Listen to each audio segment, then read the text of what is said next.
Hingi lang po ng reaction lalo na po kay Kong Mika. Dito po ako, sorry, hindi na ako lumapit. Regarding lang po sa sinabi ni Speaker, appealing sa Senate na magpasa rin ng amendment sa RTL law para makapagbenta na ulit ng NFA rice. And gaano po ba kalaki yung epekto nito sa inflation? Thank you very much, sir. Ako po personally, I very much laud and commend from a personal standpoint the appeal of the Speaker to the Senate to expedite the passage of the amendments to the RTL. Ito po kasi tungkol sa tuwing may mga usapin po patungkol sa amendment sa RTL, lalong-lalo na po sa parte ng Rice Competitiveness Enhancement Fund, malapit na malapit po ito sa aking puso sapagkat ilang taon ko na po inaaral itong RTL at RCEF. Ito po yung subject ng thesis ko nung ako ay nag-master sa Harvard University at ako po yung principal author ng House Bill 212, which is the very first bill filed in the 19th Congress seeking to amend the rice tarification law and introducing improvements to the Rice Competitiveness Enhancement Fund to improve its efficacy, to increase the impact on lowering the cost of production and increasing farmer incomes and increasing their yield. So ako po talagang sobrang natuwa ako noong nagsabi si Speaker na House priority na po ito. And more than just indicating it as a House priority, the Speaker actually wants to request the President to certify this bill as urgent. Dahil po talagang urgent to in every sense of the matter.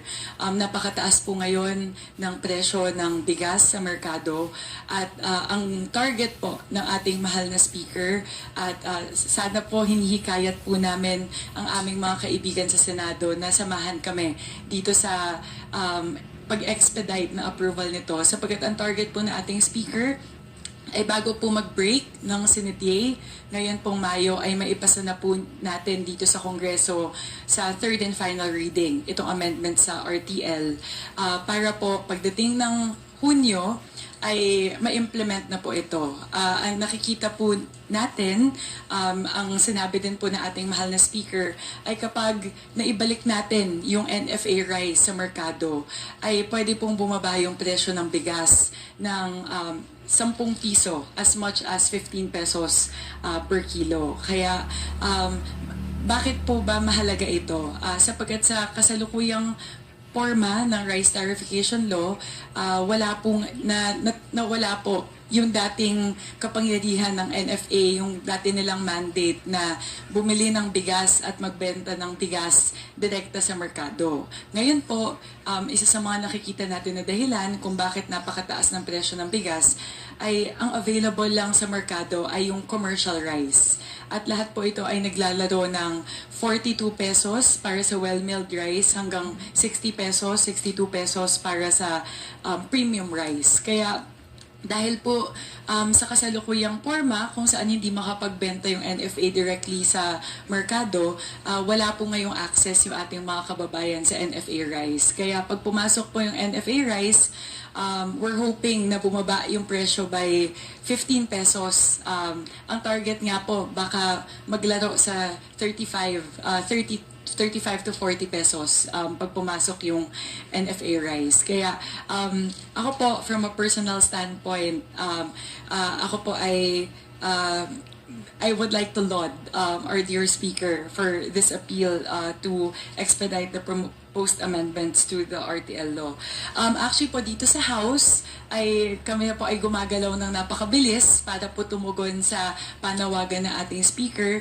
Literal po, araw-araw, simula po nag-resume yung Kongreso ay nag-hearing po kami. Monday po, no, nag-resume tayo. Monday, Tuesday, may hearing po kami. Next week, nakaschedule din po na Monday, Tuesday, Wednesday ay may hearing din po yung Committee on Agriculture and Food patungkol po dito sa mga amendments natin sa RTL. Kaya sa parte po ng Kongreso, ang goal po namin ay matapos sa komite by next week, ito pong substitute bill natin at the week after po ay hopefully po mailatag na po sa plenaryo ng Kongreso. Kaya yun po, grabe po ang aksyon ng Kongreso at hinihikayat po namin ang aming mga kaibigan sa Senado na sana po ay bilisan din itong mga pagdinig nila pagdating po sa pag-amyenda sa RTL. Bakit po natin gustong madaliin ito? Dahil agad-agad gusto po nating ma-address yung pressing need for more affordable rice in the market. If I may answer, sir, your question about how it may address inflation. Kung titignan po kasi natin yung components ng inflation sa kasalukuyan, isa po sa mga main drivers nito ay yung rice inflation. Kung titignan po natin, ang year-on-year increase sa presyo ng bigas ay nasa 24.4% at month-on-month po mula po February to March, ito po ay tumaas by 1%. Kaya among all the basic commodities in the consumer price index, rice inflation is the primary driver of inflation. Kaya po masasabi po natin na kapag atin na pong na-enact itong amendment na pinopropose po ng ating mahal na speaker, which is to reenact or reinstate the mandate of the NFA to bring rice directly to the market, this may contribute to lowering inflation since it would contribute to lowering the price of rice. Aside po dun sa direct impact, which is yung mabibigyan na yung mga tao ng access sa mas affordable na bigas, sana po ay ma-prompt din ito. I'm hoping that it would also prompt the lowering of the prices of commercial rice dahil meron na pong increased competition in the market. So yung well-milled rice, yung premium rice, ang hope po natin ay ma-prompt na bumaba yung presyo ng ibang mga bigas dahil meron na silang kakompetensya na NFA rice. Maraming salamat po. Okay. If I just may add to what Go ahead, sir. Kong Mika has mentioned, ako rin po sumasang-ayon na dapat talaga ibalik yung parte na may NFA, yung function ng NFA.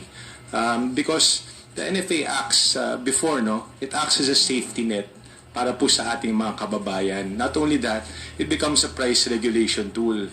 Kagaya po ng sinabi ni Kong Mika na by allowing NFA to do its function like before, magkakaroon na tayo ng mas mababang presyo ng bigas sa merkado. At ngayon, hopefully that will lower the prices of the other competing well-milled rice, mga other types of rice. And again, this becomes a safety net para sa ating mga kababayan na hindi makabili ng premium rice, well-milled rice. Ano po natin na yun nga po, sa hirap po ng panahon ngayon, di ba, the amount that a family needs to spend on rice, napakalaking porsyento na po yan. So kung nandyan po yung NFA, again, we can supply rice at a cheaper price and mas mapapalaki pa natin yung kita ng ating mga farmers. Then again, naka-close po natin yung gap na yun between kita ng farmers and yung also sa presyo na binibigay po natin sa consumers, or napapababa para sa consumers. So yun lamang po. Okay. Sige, go ahead. May sinabi lang po si Senator Cynthia. Sabi niya,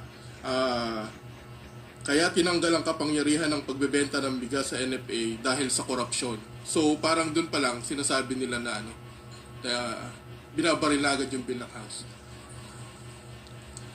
Ultimately, ang layunin naman natin ay magkaroon ng access sa mas murang bigas ang ating mga kababayan. I think it's fundamental for government to ensure na ang pinakamahirap, pinaka-vulnerable sa ating pamayanan ay magkaroon ng pagkain sa kanilang hapagkainan.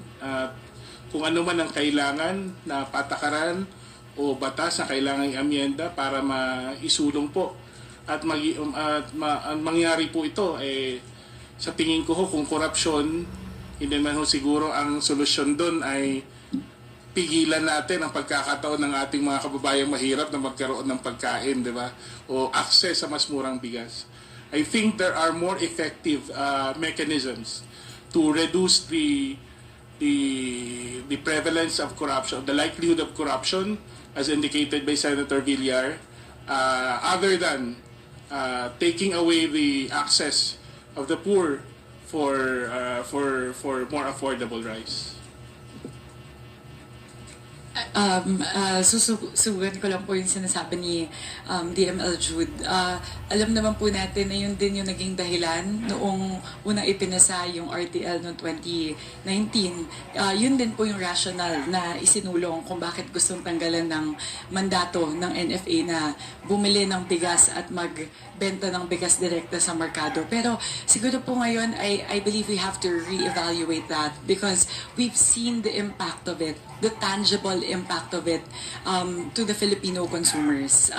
Tulad nga po na sinabi ni DML Jude, maraming paraan para panagutin yung NFA. Ngayon po na i-introduce namin yung amendments, pwede namin kasi siyang i-craft yung mismong provision at yung implementing rules and regulations such that malimit yung access ng NFA to in the parts of the processes that may solicit corruption on their part. So, may nakikita po kaming paraan na maaari nating maibalik yung mandato ng NFA na makabenta ng bigas ng direkta sa merkado, and at the same time, kaya po natin na ilimit in such a way na hindi po prone to corruption. And babalik po tayo na ang talagang objective natin ay matulungan yung mga Pilipino, lalo na po yung mga mahihirap na pamilya na magkaroon po ng abilidad na bumili ng bigas sa mas affordable na halaga. Kaya tulad nga po na sinabi ni DML Jude, kung ano man yung mga nangyayari sa NFA, hindi dapat ito yung maging dahilan na tanggalin natin yung NFA rice, mawala na access yung mga Pilipino sa mas murang bigas. Maraming salamat po.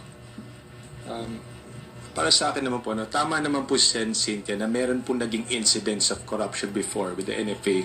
And that is, yun po yung, again, na-mention din ni Kong Mika and ni Kong Jude, that those are the problems. But now that we are crafting a new law or amendments to the RTL law, now we can introduce kung ano po yung mga kinakailangan na regulatory tools, ano po yung kinakailangan na amendments para pagandahin po natin yung sistema. Kasi like noon, ang problema rin ng NFA, sinasabi nila yung binibentang bigas o yung binibigay na bigas, di ba, nabubulok na. May mga ganyan pang incident dati because yung proseso nila ng pag-store sa mga storage facilities din nila, mali po yung process nila. Yung unang pinapasok, hindi rin yun yung unang nilalabas dati. So, meron mga improvements na kailangan talagang gawin at introduce. So, yun po yung panahon ngayon na kailangan pag pinag-aaralan po ngayon natin dito sa House of Representatives.